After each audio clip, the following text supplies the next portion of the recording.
Hey guys, and welcome to Gwent, the Witcher card game. My name is Jaggerous, and today I am going to be giving you guys a tutorial on how to play the Northern Realms starter deck, along with giving you guys some recommendations on how to make the deck better for the low price of 340 scrap. So that is a bargain. Now, here we are in the deck builder, and before I get into the deck and explain to you guys what all of these cards do, so that you kind of have a bit more of an understanding of how to play the deck, I'm just going to talk about these symbols really quickly. This first symbol here is the number of cards in your deck.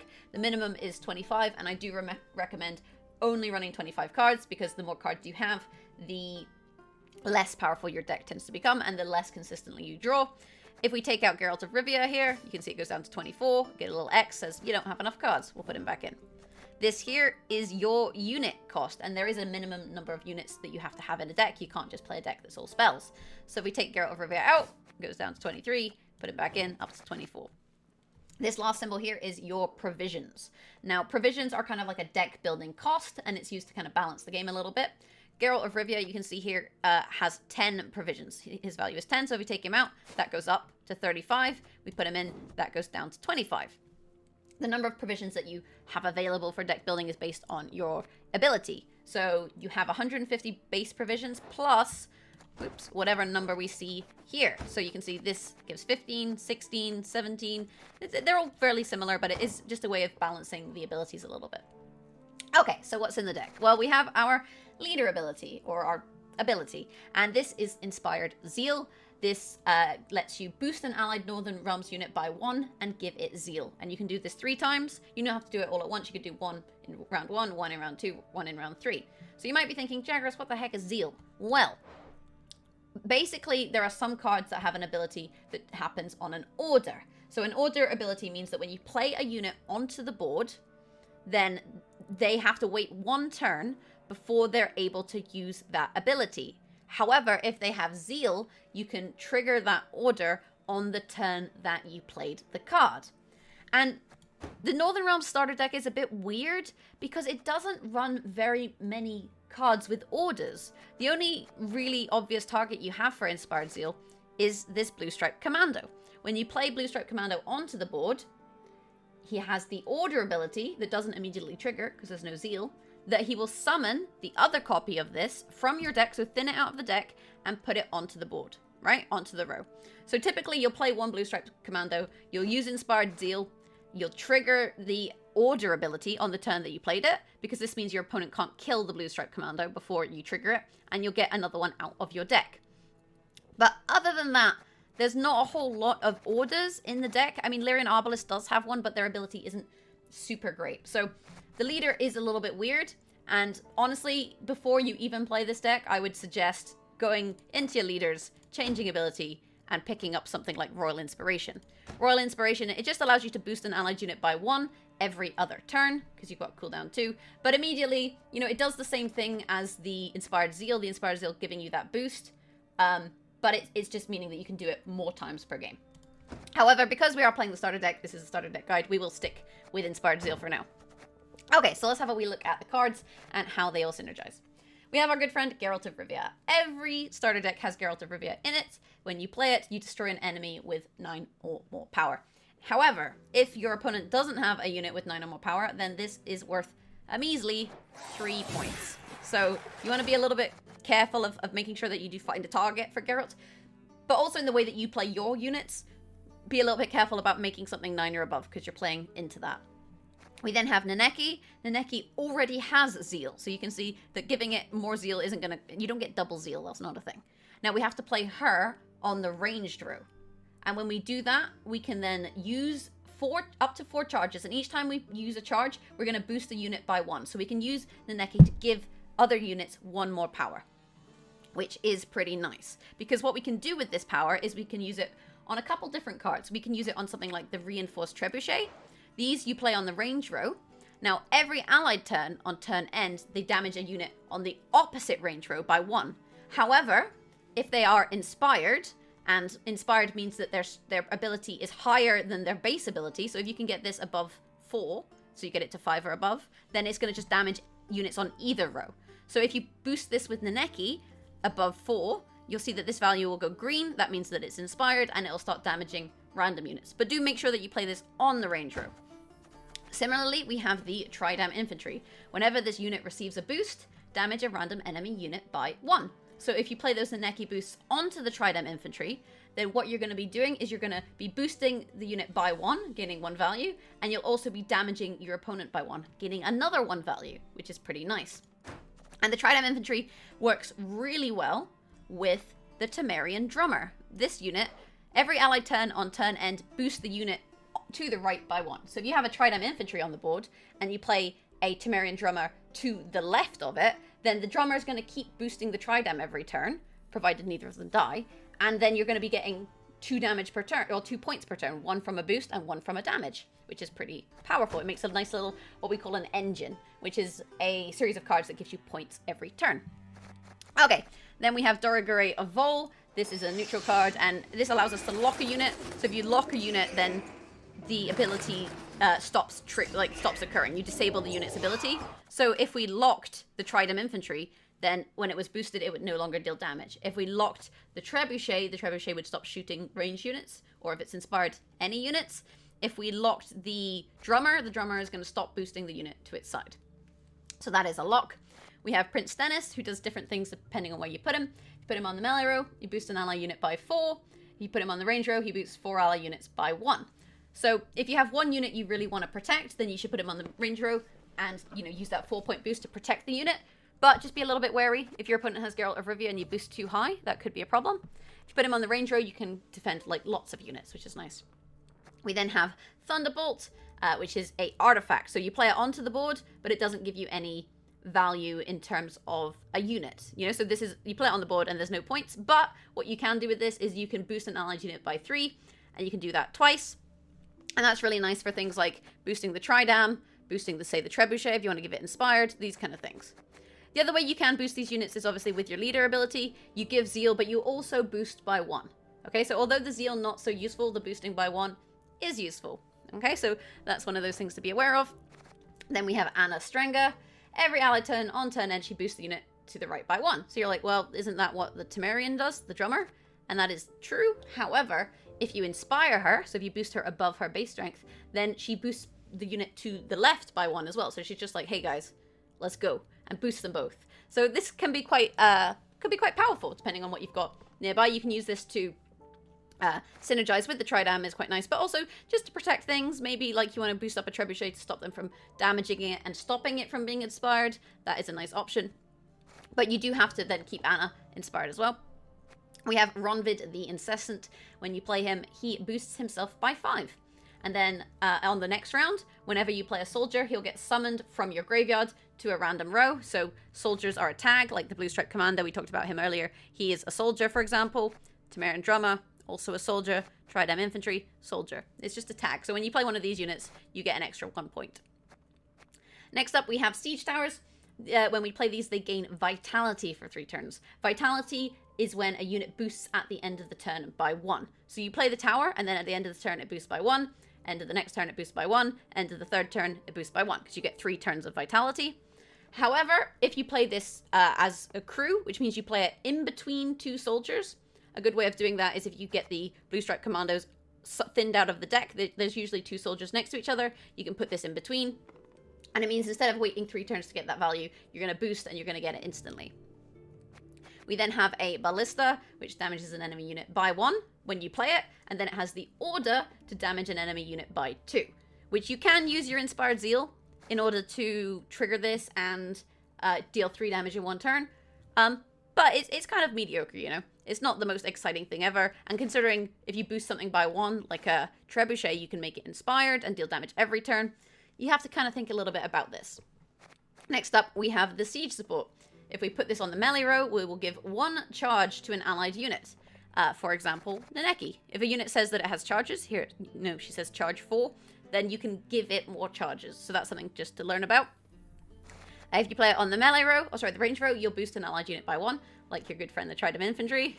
And then on the next turn, you have the order to give an allied unit Zeal. So then we have even more Zeal. And that's why I was kind of saying, with the leader, you're probably better off just changing out the leader straight away and going for something like Royal Inspiration, because you can see how much those extra boosts can really help. and you already have a card that's going to give zeal, so if you do want to play the Blue Stripe Commandos, you could always give them zeal with the siege support. Last but not least, well, actually there's 2 more cards. We have the Lyrian Arbalist, who has the order damage a unit by 1.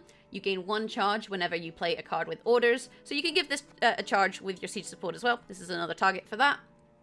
The issue that we have is, like I said, not a lot of units with orders. The Blue Stripe Commandos have orders. Naneki has orders. The siege support has orders. The Ballista has orders. But a lot of stuff without orders, you know? So you're not going to get too many extra charges just by playing orders. And lastly, we have the Field Medic, who will boost adjacent units by 2. So the unit on the left, unit on the right. You want to put this down in between units. It's good to use to boost things like the Trebuchet, like the Down Infantry, and like Anastrenga, in order to give them inspired or to just deal damage. Okay, so that is the Northern Realms starter deck. So without further ado, let's take this deck for a test drive. I'm going to jump into a game now. I'll showcase the deck in action, and we can kind of see how some of these interactions work. And if you do find this video helpful, then don't forget to click that like button.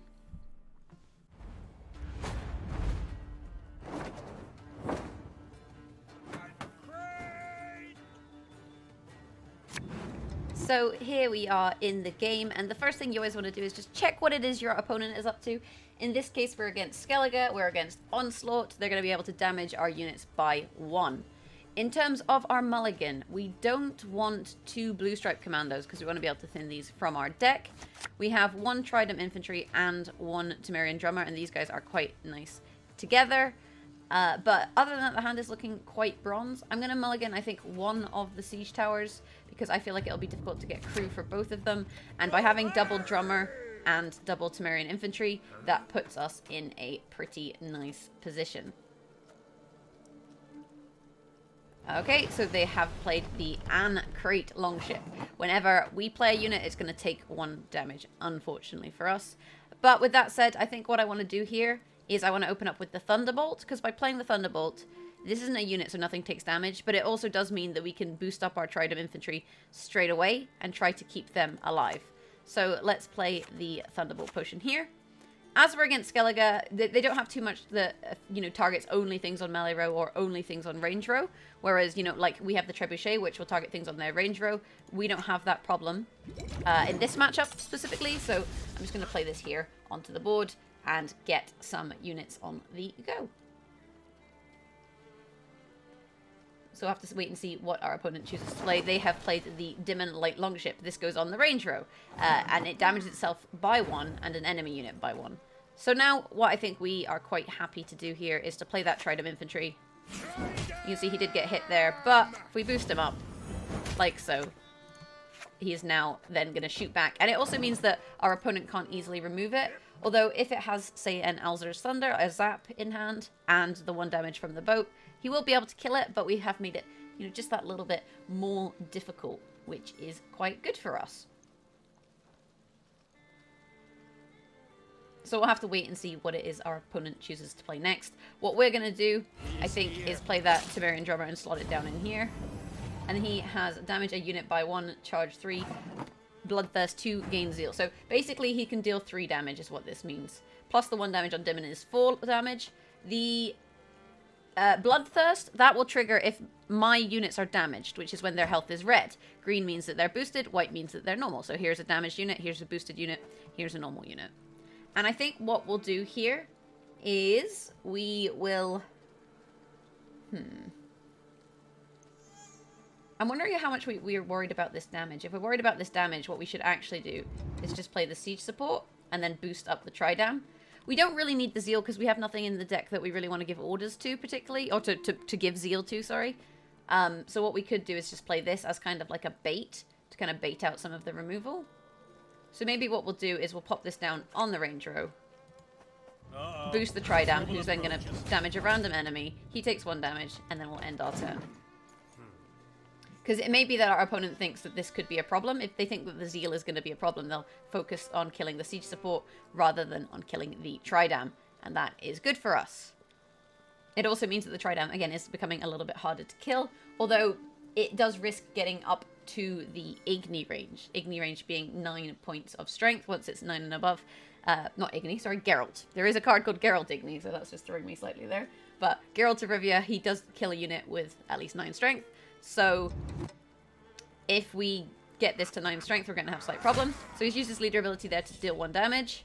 I'm imagining he may use these shots from Udalric as well in order to deal damage, which could be a little bit, you know, of an issue for us. He's got Archer, done 1 damage. He's got 1, 2, 3, 4 more points of damage here. But opting not to use them, which is quite interesting, But it does mean that what we can do here is we can play our drummer, our little drummer boy, and then we'll boost him with the Thunderbolt, because we want him to keep on boosting the unit to the right. So we want him to keep boosting the Tridam, and by doing that, we're getting 2 points of value per turn. And it's starting to get to the point here where we're going to start catching up on our opponent. And if he kills either of these cards, we can just play another one, right? We have all of them in hand. We're quite fortunate in that regard. So that is pretty nice. Other things we want to consider playing. We maybe should have played the soldier next to the Tridam instead to make a little pocket for our siege towers. Okay. You can get it down to about 2, I think. The issue that we have is we don't really have another way of boosting him, unfortunately. And there it goes. But not really the worst situation for us ever, because we have another one. So let's end our turn. Unfortunately, with the damage from the boat, it does mean that this has gone down to 3, and he does have 1 point of damage on the board and 1 point of damage in hand. So he's got a fair bit of damage, unfortunately. But I think, all in all, we've seen some pretty good value out of our cards, and our opponent has chosen to pass. So this is really good for us. We are down by 8 points, but we are getting 2 per turn. And this will trigger on the end of this turn and on the end of next turn. So we're actually getting 4 points here. So I think what we're going to do now is we're going to play the Blue Stripe Commandos. Because we still have this Zeal here, we can give this Zeal and then get a commando out of our deck. We then end our turn. You can see that these boost and shoot. And then it comes around to our turn. And then when we pass, this will trigger again, because this is an end of turn effect, and it's end of our turn. Anything that happens on the end of his turn won't trigger, but anything that happens on the end of our turn will. So let's get that pass in. And we won the round, so that's pretty nice. Because we were going first... Actually, I tell a lie, we were going second. Because we went 1 card down, what this means for us is that we have 1 fewer card than our opponent at the moment. But let's first look at our cards and do our mulligan. So I don't think I want both of the field medics, even though they are quite nice on the Down Infantry. You know, there are better cards in the deck. 1 reinforced Trebuchet is nice. And I think I'm also going to mulligan this Ballista. We got a siege support. Okay, so what we're going to do here, because we're on 7 cards, what we can just do is pass. And on the next turn, we'll draw up to 10.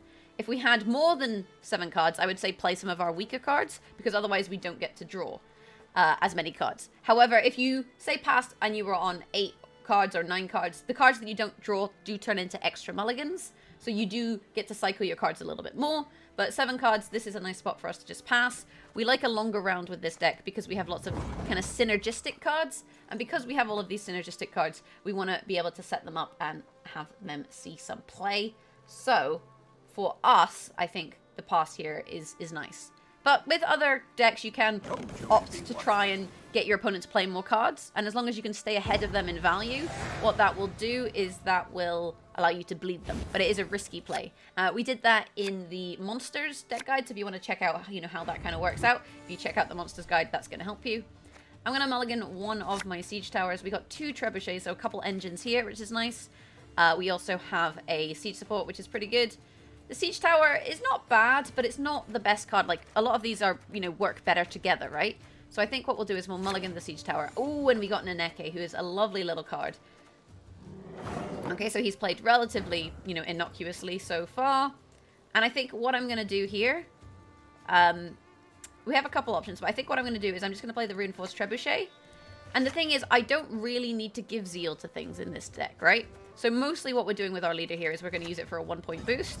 And if we put 1 point of boost there on the Trebuchet, it will now start shooting units on either row because it's inspired. We've inspired this Trebuchet to be better. And you'll see that it can throw 90-kilogram projectiles 300 meters. It's a pretty powerful Trebuchet. 100 meters, 200 meters. We can even hit things on here 300 meters. That is a terrible meme for those of you guys who are just like, what is she talking about? Modron Freyr is patient, but she brooks no insult. Okay, so he's resurrected the boat there, which is not our greatest thing ever. The issue that we have at the moment is he can just hit these with his leader ability, and that is kind of annoying. I think what we're going to do then, because of this, is we're going to play the reinforced Trebuchet on the back row as well, and then end our turn. It's slightly frustrating, but it means on the next turn we can play the field medic in between them and boost them both, so then they do start shooting. And that means that he can't easily deal with both of these in one turn. So it's a little bit awkward here in terms of how we sequence this. We do also have the Arbalist here. We do want to get that on the board.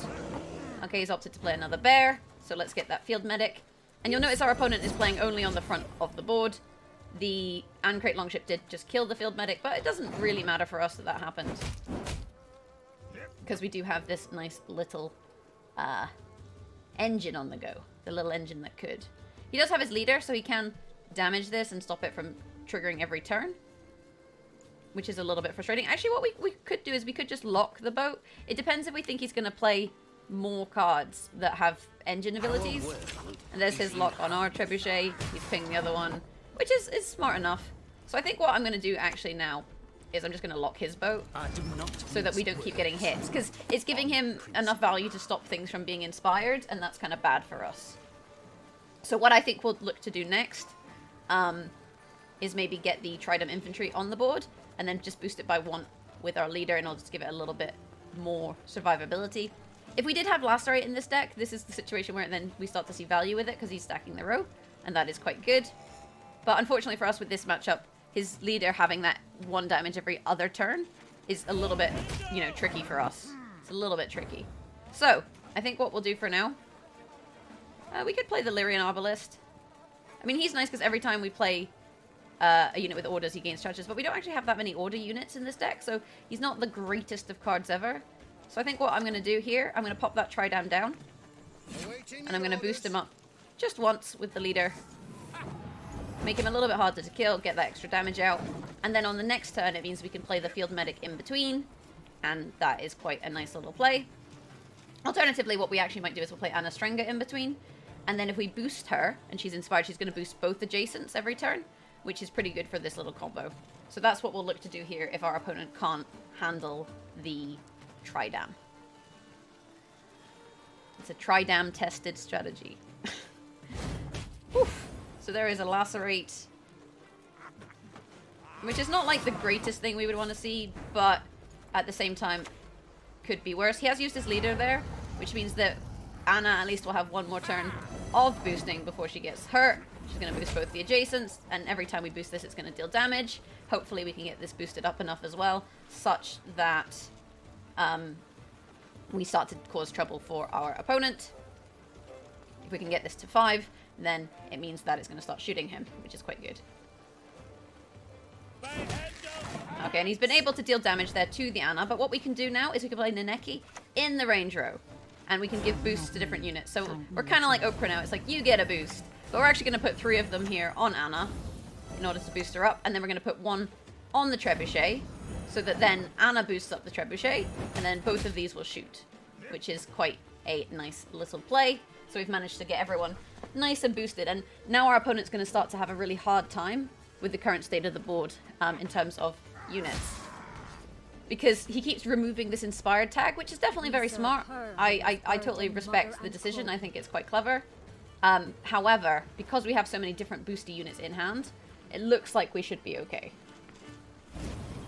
Modern Freyr is patient, but she brooks no Okay, so this, he does have Bloodthirst too, because he's got 2 damaged units, and you can see he's put damage there on the reinforced Trebuchet. And we have, I mean, a unit on the range row now, so we don't really care about keeping this boosted, but what we do want to do is we want to boost this unit. So I think, again, what we're going to do here, we're just going to play down our siege support. We're going to pop a boost here on Anna, so that she boosts both adjacents, and then end our turn. And you can see here the points are pretty close, 24 to 27. It's a very close game, and I think the Skellige matchup is definitely a tricky one, but if you understand what it is your opponent does, you're not going to have too bad of a time.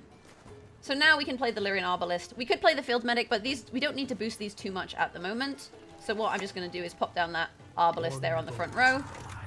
We can actually give him Zeal, with the siege support, which allows us to deal 1 damage this turn. So I think what we'll do is, I mean, none of these are really too much of a problem for us. So we can just take 1 point of damage on one of his units. We could try and kill this just because it does have an effect every round, but because all of our damage is kind of random, it does make life a little bit tricky for us. And you can see that the long round has really helped us because we've been able to get these cards to stick onto the board, and he just hasn't had enough damage in order to deal with what it is that we're playing. So he has a giant boar, boost up by 1 for every damaged enemy. Oof, that is a big play. We had 1, 2, 3, 4 damaged enemies. So a decent amount of, sorry, damaged unit. So it actually boosts for all of his units as well. So by damaging his units, we've played into his strategy. However, this is 5 points. We get 6, 7 from this, 8, 9. 9 points, is it a tie? It might just be a tie. Tell me just. It is a tie! Look at that! Look at that. So, unfortunately for us, the random pings playing into his strategy with the giant boar. So, he managed to have a very big play there at the end of the game. And you can see that we really didn't use the Zeal ability from our leader whatsoever. And I kind of do feel like the Inspired Zeal leader ability doesn't work with the starter deck. But fortunately, you do have other abilities you can use. So, I'm going to showcase a few changes you can make to this deck to make it more kind of boost focused and a little bit more powerful. So I'm going to take you guys to the deck builder now and show you that, and then we'll play a game with that deck instead. Alrighty, so we're back in the deck builder with our upgraded list, and as you can see, Royal Inspiration is in. Inspired Zeal is gone. We really didn't get much value out of it. So having that ability to boost an allied unit by 1 with a cooldown of 2, so every other turn, I think much more powerful, and I'll be able to show that to you guys here. We've also changed out the bronze units from this deck. So you'll notice all of our gold units still the same because golds are quite expensive to craft. However, what we've done is we've added 1 Alzur's Thunder, which just gives you a little bit of targeted removal. And this is a starter card, so this doesn't cost anything to add. And we've taken out a few things and added a few more kind of engines and cards that benefit from boosting. So we have now these Kedweni Sergeants, which have Zeal. So when you play them onto the board, you can use their order straight away. And we can use these to boost an allied unit by 1. So you can see we're already adding some more boosting into the deck. And because these have charges, it means that they synergize with this card that we've added here, the Aretuza Adept. Because this has Zeal, and it has the order, if you play it on the range row, of giving 1 charge to an allied unit. And this refreshes every turn. So every turn you can give a unit with charges an extra charge. So we can use the Adept and we can give the Kedweni another charge and boost something again. We can give the Lyrian another charge and deal damage to something again. We can give Neneke another charge and boost something again. So you guys can hopefully see the synergy there. We then also have a couple Dun banners here. Whenever the Dun banner receives a boost, summon all copies of it from your deck to this row. So we've taken out the commandos and we've put in a Dun banner, and we can easily boost this with, say, our leader ability to boost it by 1, and as soon as we do that, we'll get another one out of the deck. Alternatively, you know, you can boost it with things like the Temerian Drummer, you can boost it with things like Anna Strenga. You've got a few options in terms of how you want to boost this, but it's going to allow you to get cards out of your deck as well. Then we have the Redanian Archer, and you'll notice this unit has armor. That's what this symbol here means.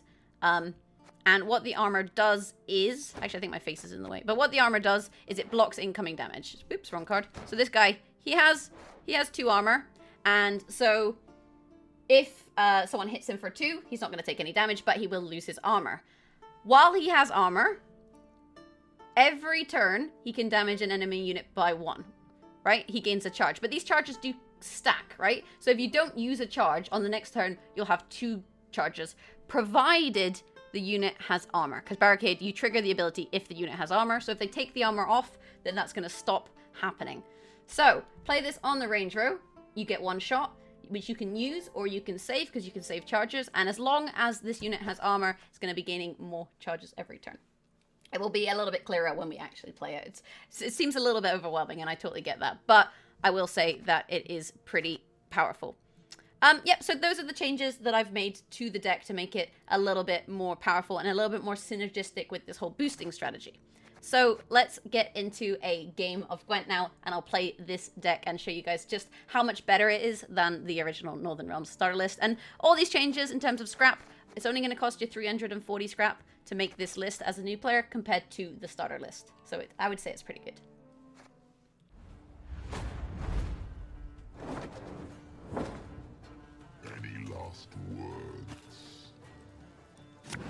Okay, so here we are in the mulligan once again. Our opponent is playing monsters. They're playing the Carapace ability, which allows them to boost an allied unit by 3 and give it a shield. Shield will block all instances, well, 1 instant of incoming damage. So if you hit it for a 5, shield blocks it. If you hit it for a 2, the shield blocks it.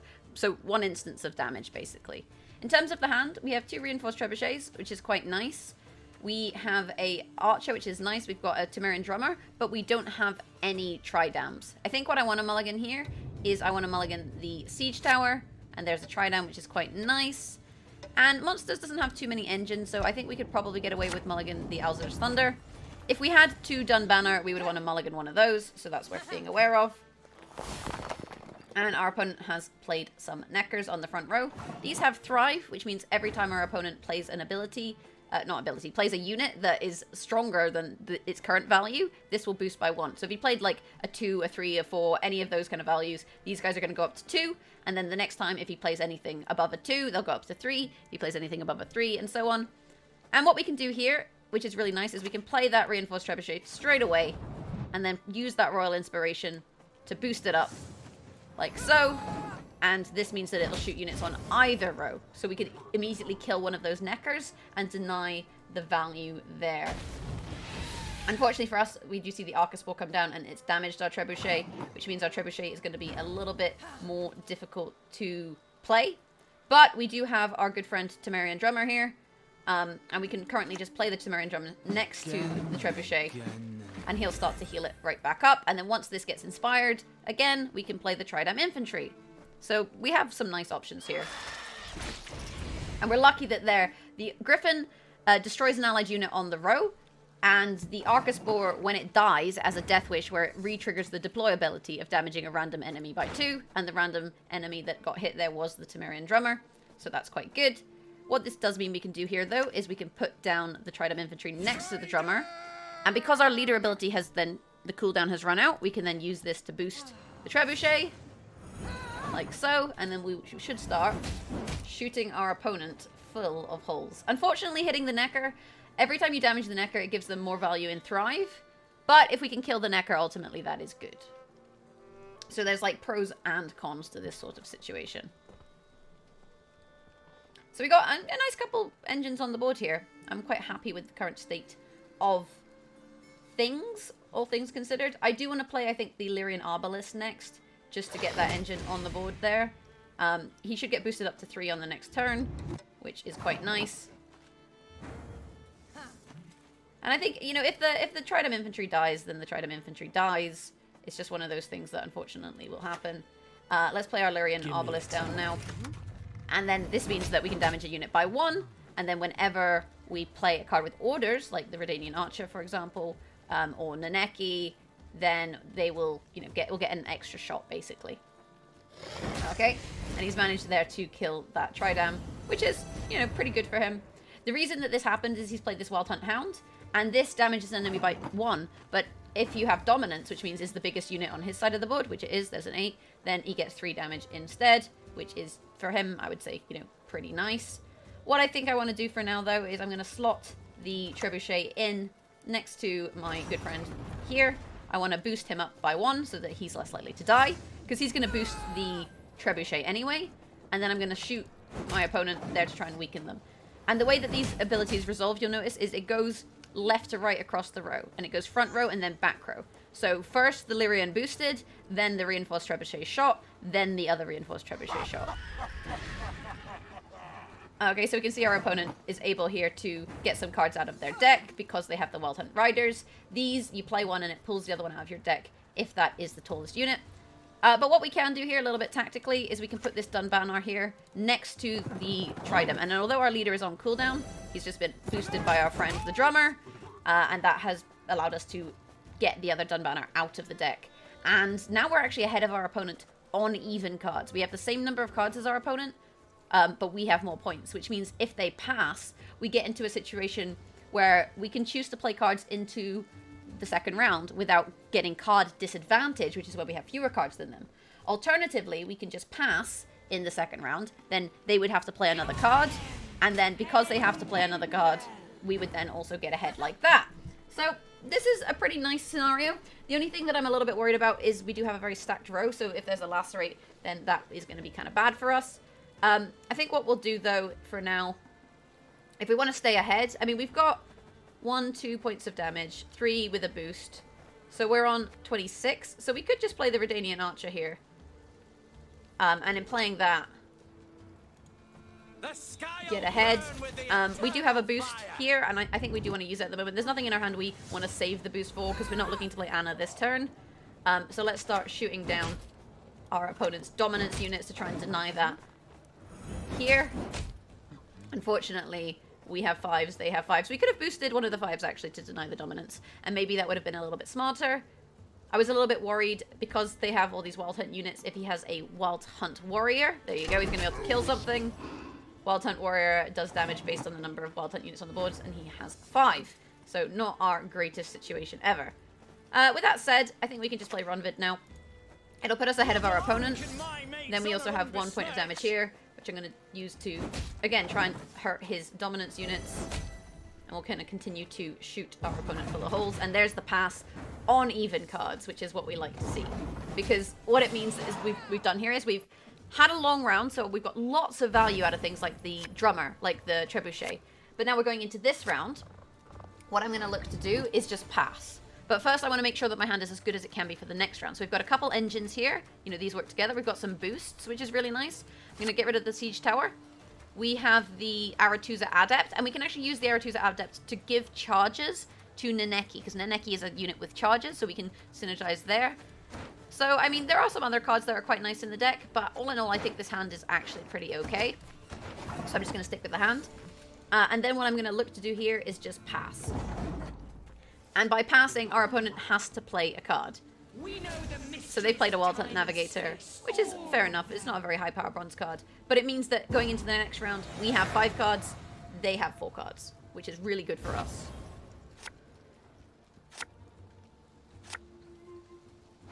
Okay, so the hand is pretty stacked. The only thing is we would very much like to see Geralt.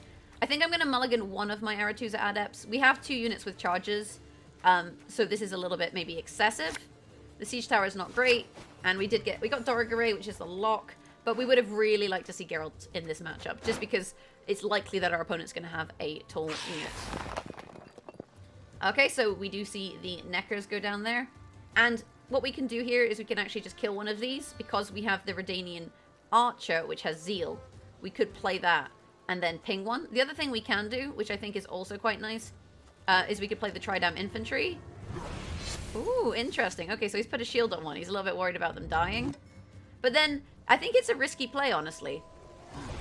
And the reason I feel like this is a really risky play is, like, how many units are you going to play that's taller than a 4? Because by boosting them up, he denies some of the Thrive value, and that's kind of bad for him.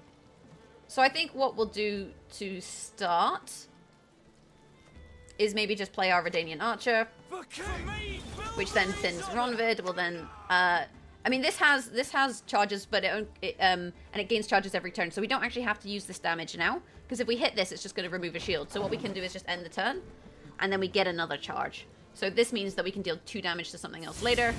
We've also managed to bait out the Elzer's Thunder there, although we did not use Inspiration, which means it's fine in this situation because we had an even number of cards. You get you get an Inspiration, then not Inspiration, then not Inspiration, then not Inspiration, right? So we haven't lost out on a charge by doing that. So what I'm going to do next, let's play this Tridam, and let's give him a little bit of a boost, and just kind of keep him a little bit more alive going forward. I think that is quite clever. Okay, and our opponent's just played a nice big tall unit there. We are going to play our Temerian Drummer now. We could lock these, but I think it's more important for us to get this little engine that could on the board, right? Because this is going to give us a lot of value.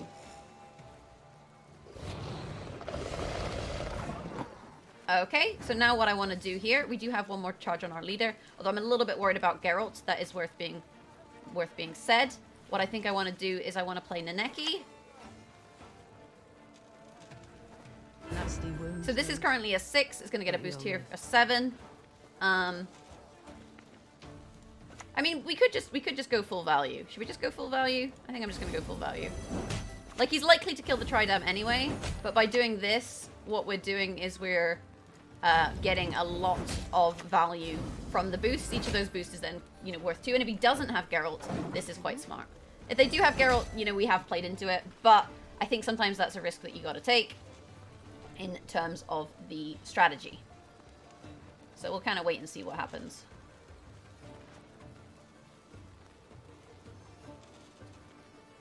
I forgot to use my leader. Or did I have leader? I don't know. Maybe I forgot. It is one of those things you have to remember, especially when you have it every other turn.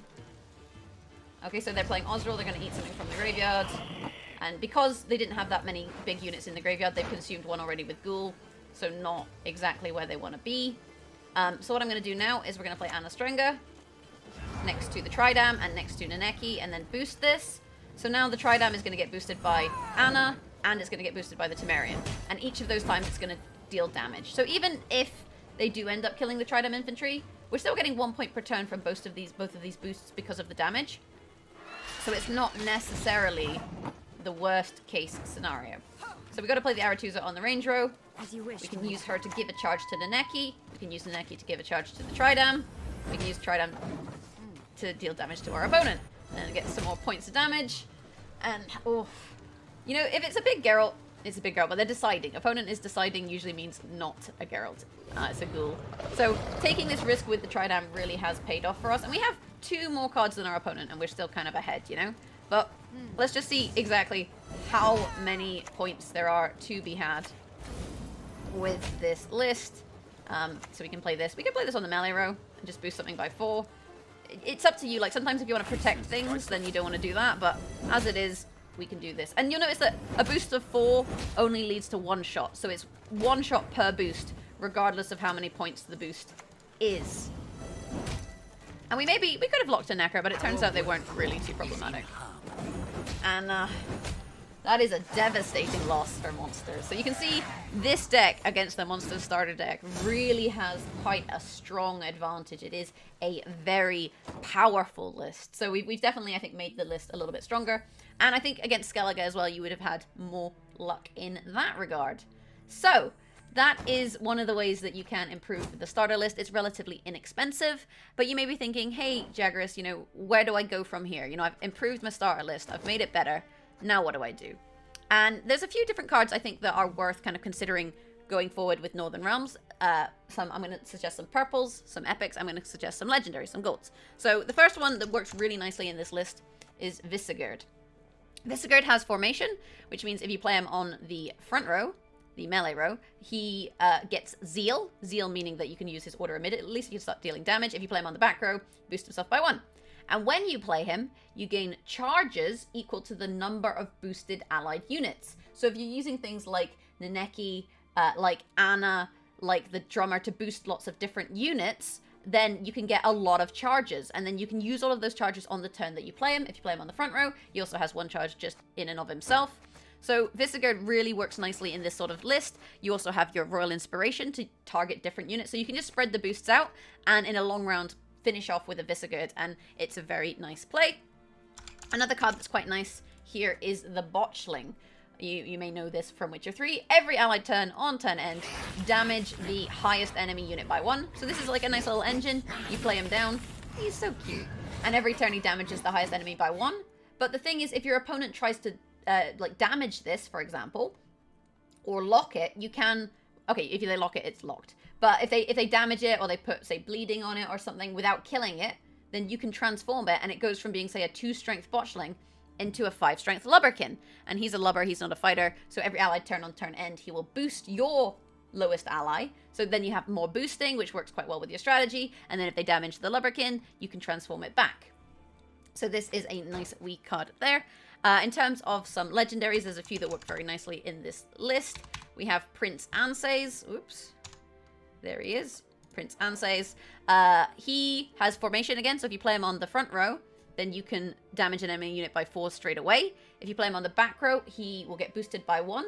Now, if he's inspired, which you can do with your leader, you could play him on the front row, so that you can do this immediately and then boost him by 1 with your leader. He'll duel an enemy unit. And what that means is that they take turns dealing damage to the unit that you target until one of them is destroyed. So if he was then a 5, for example, and you tell him to duel another 5, he'll hit that 5 and the 5 will die. If you tell him to duel a 7, he'll hit the 7 for 5 damage. The 7 becomes a 2. It hits him back for 2 damage. He becomes a 3. He hits that 2. He kills it. So it's like a little fight that goes on. And this works quite nicely with the leader ability because you can play this on the front row, which gives you this ability immediately. And you can boost it, which then gives you the benefit of having the duel rather than the force flat damage. Although 4 flat damage, still pretty good. Next up, we have Falabor. Falabor is a very strong card. He has 7 strength, and when you play him, he deals 3 damage. So that's already 10 points. But Death Blow, which means if you destroy the target that you hit, if you hit something for 3 and it dies, then you can repeat that, but with 1 less damage. So you can hit something for 3, then you can hit something for 2. If that dies, you can then hit something for 1. So there's a little bit of potential there, and a very good card. And last but not least for our recommendations, we do have our good friend Philippa Blind Fury. And when you play her, you damage an enemy unit by 4, and that's targeted. Then you damage a random enemy unit by 3, 2, and 1. And let's say they only have 1 unit on the board, and it's a really big unit you want to kill. So you'll hit it for 4, then you'll hit it for 3, then you'll hit it for 2. If it's the only unit, then you'll hit it for 1. Alternatively, maybe they have a couple like engine cards on the board.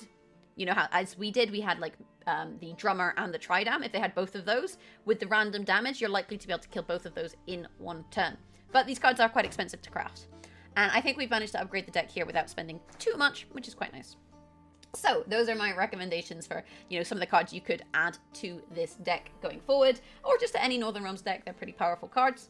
But that is it for my starter guide. If you did like the video, maybe hit that thumbs up button and let me know how you guys are getting on with Northern Realms or other starter factions in the comments below. I'll try to answer as many questions as I can. You can also find help on the Team Leviathan Gaming Discord. That is a Gwent community Discord. I'll have a link to that in the description below. Let's say you've opened a keg, you know, a card pack, and you're not sure what it is to pick out of your 3 choices. We can give you guys some advice and help you make the best choices to get going in Gwent. You can find me on Twitter at Jaggerous and also streaming on Twitch, twitch.tv/Jaggerous. I think that's about it for today. I'll hopefully catch you guys in the next video. If you enjoyed, maybe hit that subscribe button. And beyond that, enjoy the rest of your day. Try and be good. If you can't be good, don't be bad. And I'll catch you next time. Bye!